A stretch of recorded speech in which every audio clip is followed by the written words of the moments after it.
investors coming from outside, and law number one for wind power successful development, that is that we get the local acceptance. Because local people have, if they want to use it, the power to refuse permissions for wind power, so their involvement is crucial for a large-scale implementation. And I'm not talking here about 10 or 20% or so.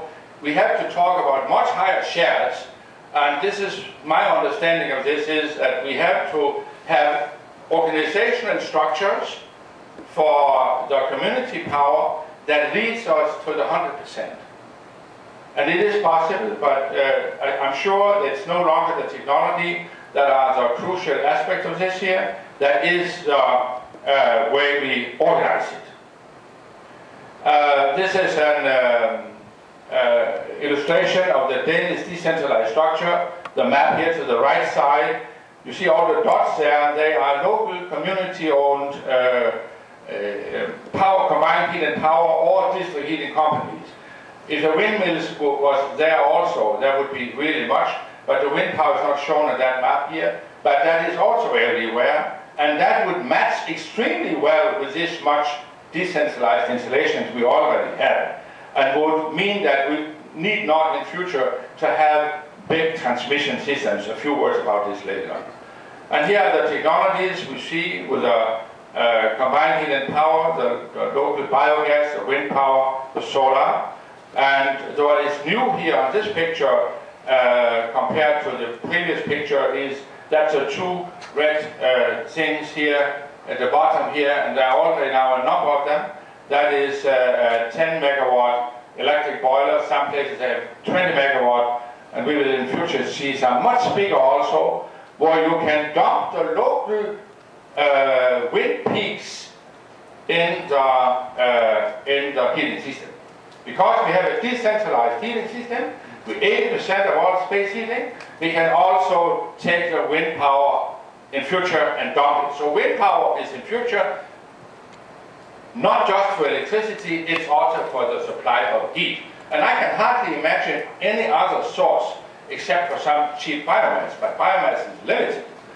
That will lead to more low heat prices than use of wind for heating as well.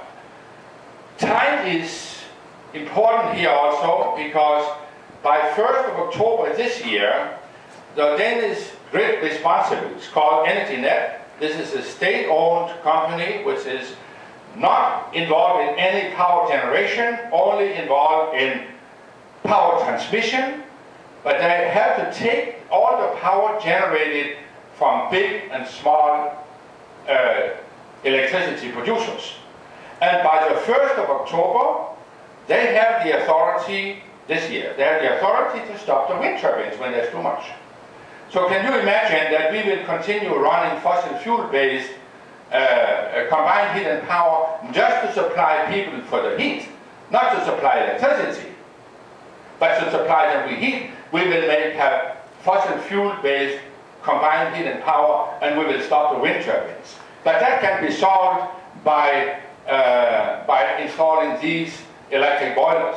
And that leads to a new situation for renewable energy, that we cannot see this as a separate thing for wind and solar and so on. That has to be integrated. This is also why there must come community solutions that are managed, that can have local governance also.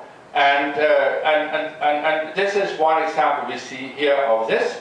And actually this EnergyNet encourage now, or they work for that because they're responsible of it. They say they divide up the country in cells from 50 to 100,000 people and say within this cell here, we want you to keep your own power. We don't want your power because the wind peaks especially cause us too many problems.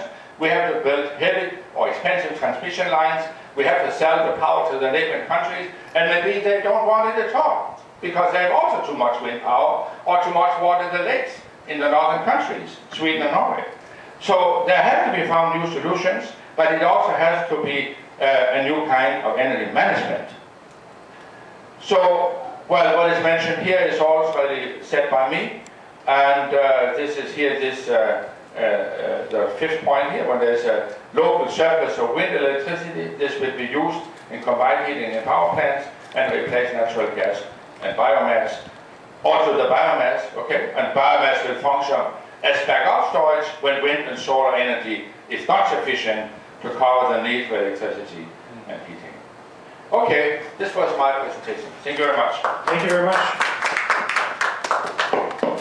So maybe what we'll do is pull up a few chairs just to the front I here. think we should sit up here. Huh? Yeah, this is going to grab these. So then we could turn off this machine. Well, yes. Let's do that.